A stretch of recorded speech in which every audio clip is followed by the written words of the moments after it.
बार फिर शुभकामनाएं। और मैं अब आपके अंतर्राष्ट्रीय सेमिनार पर कुछ बातें हिंदी में कहने आ रहा हूँ, क्योंकि ये सेमिनार अंतर्राष्ट्रीय सेमिनार हिंदी में लक्षित है। सबसे पहले तो मैं आपके कॉलेज को बधाई देता हूँ।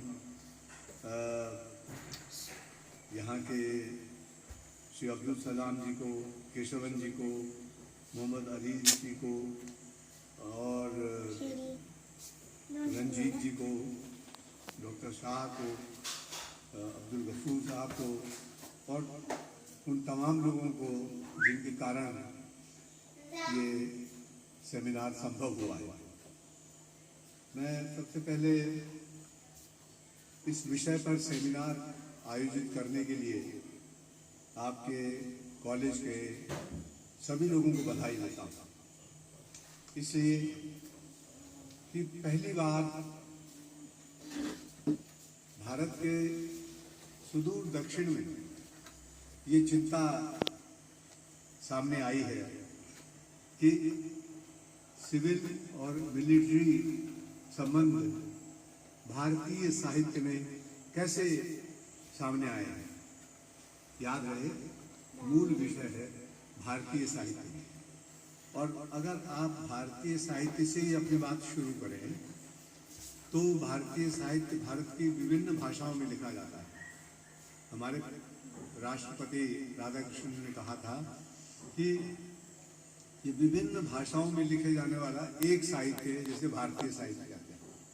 तो एक पहला जो आधार है इसका भारतीय साहित्य का, वो भाषाओं से अलग होकर भारत के बारे में जो कुछ अभिव्यक्ति करता है उसे भारतीय साहित्य कहते हैं। मुख्य रूप से अगर आप अपने स्मृति को थोड़ा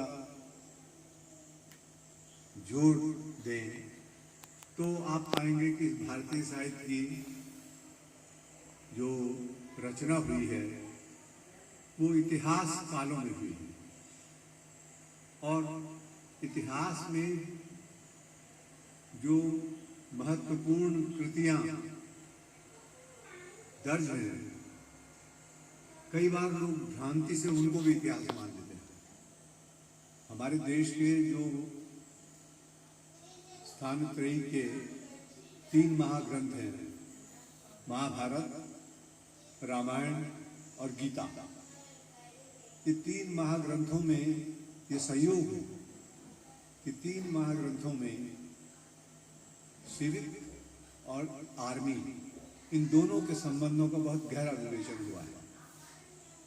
अगर मैं उलट करके कहूँ कि एक सिविक और सिविल, ये जो पक्ष है, इसका संबंध उच्चतर मानवीय मूल्यों से है। बहुत ऊंचे मानवीय मूल्य जब निर्धारित किए जाते हैं, खास तौर से साहित्य में, तो उसके अनुरूप जीवन चलाने की पद्धतियां विकसित होती हैं। हमारे देश में बहुत प्राचीन काल से सत्य की इतनी अधिक प्रतिष्ठा हुई है, सच की, कि महात्मा गांधी को कहना पड़ेगा सच ही ईश्वर है। अल्लाह जो है, गॉड जो है, वो ट्रुथ है।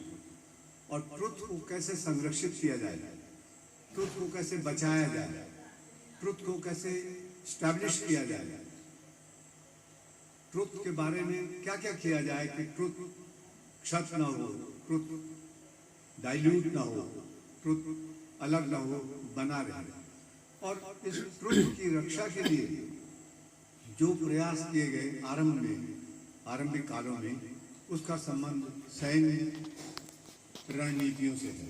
ये मोटी बातें हैं जिन्हें हम ये कह सकते हैं कि इतिहास काल से, बल्कि इतिहास से पूर्व जो हमारी मैथोलॉजी है, मैथोलॉजी के समय से सिविल और मिलिट्री एक उच्चादर्शी और एक सुरक्षात्मक, उच्चादर्श और सुरक्षा दोनों चीजें मिली हुई।